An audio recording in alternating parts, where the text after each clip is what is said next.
Hello everybody and welcome back to my channel. Hope everyone's having a great day so far. In today's video, I'm going to be bringing you up to date on the latest stimulus news and information. Now the IRS is finally sending out extra checks to taxpayers this week. Congress has just made millions of more dollars of stimulus relief money available to Americans like yourself. So folks, if you support the fourth round of stimulus checks, then let's get this video to 1,000 likes. Every Senate Democrat is ready to start debate on the Paycheck Fairness Act, but Senate Republicans seem to be mounting another partisan filibuster. And now some of our colleagues have signaled that they intend to use this month to depart that example themselves.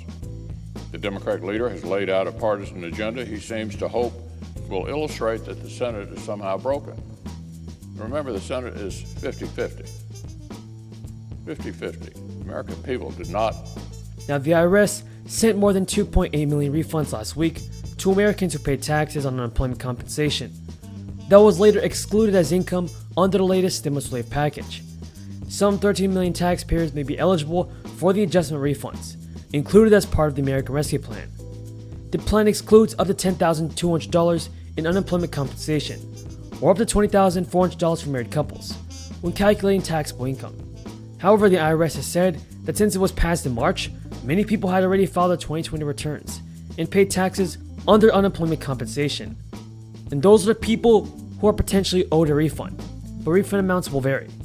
The IRS said it will be issuing the refunds periodically as it works through the list of those who are eligible. And one major issue that many Americans faced during the crisis was paying their house rent. To address this, Congress came up with a federal eviction moratorium, but it is scheduled to expire later this month. This will be concerning to those who don't yet have a job or regular income.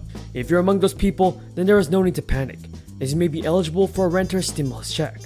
Home prices surged during the crisis, and this came as a relief for some homeowners. However, there was no such relief for renters, except for the government aid. Along with the stimulus checks, renters also benefited from the nationwide ban on evictions. Now the federal eviction moratorium is set to expire on June 30th, leaving millions of renters vulnerable to eviction. According to a study from the Center on Budget and Policy Priorities, about 14% of renters are behind their rent. A separate study found that 6 million renters owe almost $20 million in rent payment. But once the federal eviction moratorium expires, many renters will face the risk of eviction, especially those who are yet unemployed. If you are a renter and are worried about what to do next, this is some positive news for you. You may qualify for some stimulus cash that could assist you in paying rent. The stimulus cash is part of the emergency rental aid that Congress approved in the last two stimulus packages. Congress approved $25 billion for rent relief in the stimulus relief package that was passed in December, and $21.6 billion in the $1.9 trillion stimulus package approved in March. So about $42 billion is available for distribution to those who are struggling to pay rent and utilities because of the crisis. This money can also be used to pay past due rent, late fees, relocation fees, and rental fees. The U.S. Treasury is overseeing the distribution of these funds. Social Security, public health, i.e. Medicare, Medicaid, community health centers, should not be involved in a postal system, should not be involved in the Veterans Administration. They, 40 years ago, were not calling for cuts in these programs. They were calling for the elimination of these programs. Should not be involved in a postal system, should not be involved in the Veterans Administration. They, 40 years ago, were not calling for cuts in these programs. They were calling for the elimination of these programs. That maybe the federal government would fund defense. That's about it.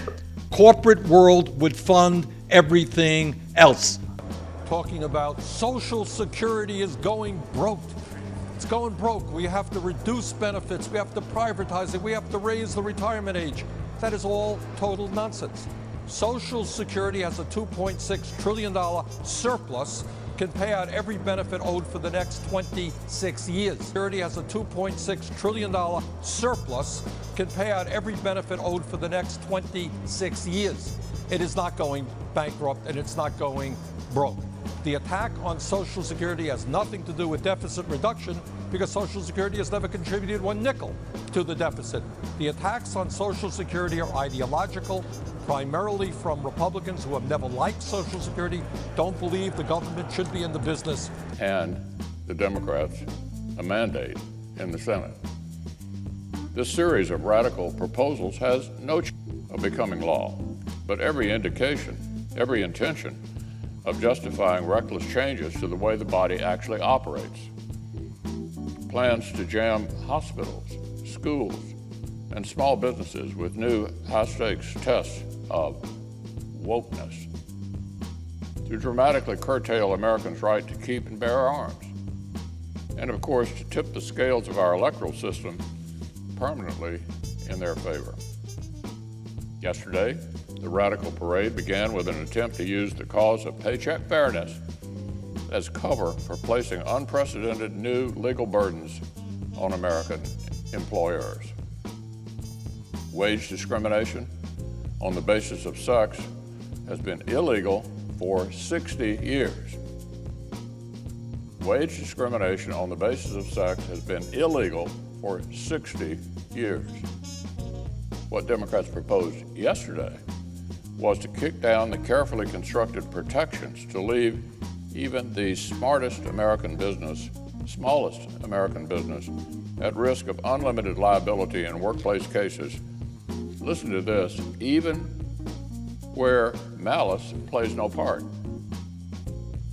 Their bill would force workers to opt out rather than into class action suits.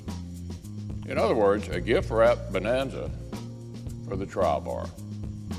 Unsurprisingly, that gamut not only failed to pass, it failed to even unite a majority of the Senate. So if our colleagues intended to actually earn support for consensus steps on paycheck fairness, they might have considered subjecting their proposal to scrutiny through the normal legislative process, perhaps a markup, or even a committee hearing. Well, apparently, when your agenda is designed to fail, regular order is just a waste of time. Turning to fiscal year 2022, the EPA's budget request totals approximately $11.2 billion. That's almost a 22% increase over last year's funding level. This, along with $116 billion proposed in the American Jobs Plan, is really a stunning amount of proposed funding for the agency. This budget request and the American Jobs Plan are both proposals as of now, and of course Congress will ultimately decide the fate of both. There are a number of proposed increases in the request that I can support and a number that I cannot.